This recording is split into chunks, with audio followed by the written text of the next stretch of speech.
everyone, this is Anil Kumar Trivedi from Modern Wisdom Senior Secondary School. Welcoming all of you are in the online classes. Now we have to begin the next chapter, My Good Right Hand. हम कल first chapter पढ़ चुके थे, आज हम दूसरे chapter की ओर आगे बढ़ेंगे। इस चैप्टर के अंदर जो अबाउट द पोएट, अब सबसे पहले पोएट के बारे में अपन पढ़ेंगे कि इसके कवि हैं सी मैके नाम है उनका। तो वो क्या सोचते हैं, वो क्या लिखते हैं, उनके बारे में। तो सी मैके का फुल फॉर्म है चार्ल्स मैके। बॉर्न हुए थे, जन्म हुआ था इनका 27 मार्च 1814 में और डेथ हुई थी 24 दिसंबर 1889 में।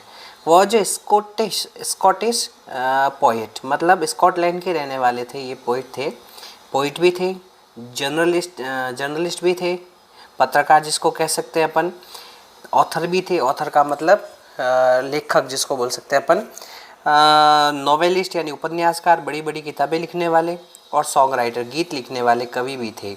मैके is mainly remembered for his, मैके को याद किया जाता है हमेशा किसके लिए, बुक, उनकी एक बुक लिखी थी उन्होंने जिसका नाम था extra ordinary popular dilution and the madness of crowd.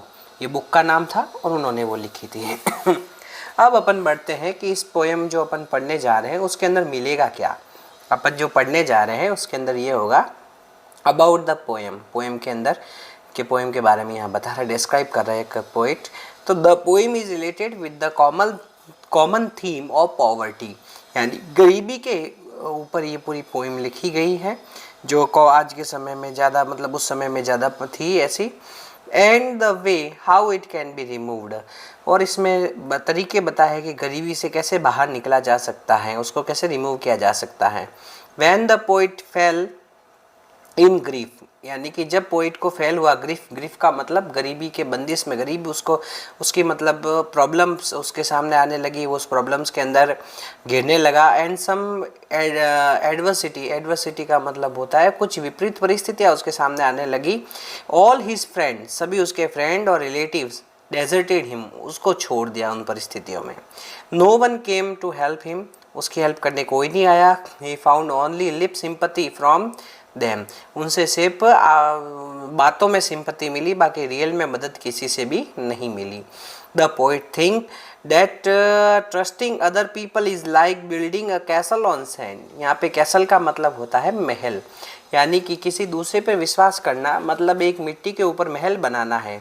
उस महल को कोई दिन नहीं होते, कभी भी वो महल गिर सकता है। उसी तरीके से विश्वास किसी पे भी कभी भी टूट सकता है। Therefore he decided to believe in God, उन्होंने भगवान पे बिलीव करना शुरू किया।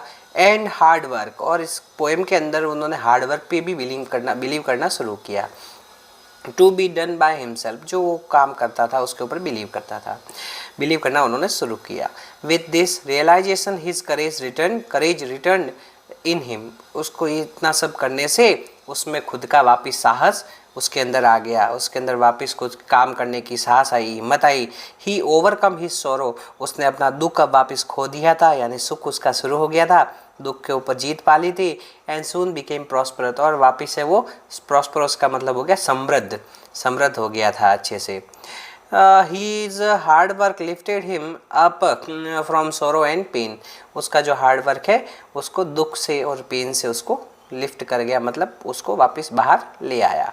कुल मिलाकर पोइट इसमें ये कहना चाहता है कि हम जब भी हार्ड वर्क करेंगे तो हम हमेशा आगे ही बढ़ेंगे। तो चैप्टर का नाम है माई गुड राइट हैंड। अब अपन शुरू करते हैं। आई फेल इनटू ग्रीफ, जब मैं इस परिस्थिति में फंसा, मतलब मेरे पास में कुछ भी नहीं था, किसी प्रॉब्लम में फंसा। एंड बिगिन टू कंप्लेन, तब मैं कंप्लेन करने लग गया। कंप्लेन किससे? अपने आप से, भगवान से। हमेशा जब भी व्यक्ति किसी भी परिस्थिति में फंसता है तो सबसे पहले वो भगवान से ही कंप्लेन करता है कि मेरे साथ में ऐसा क्यों हुआ।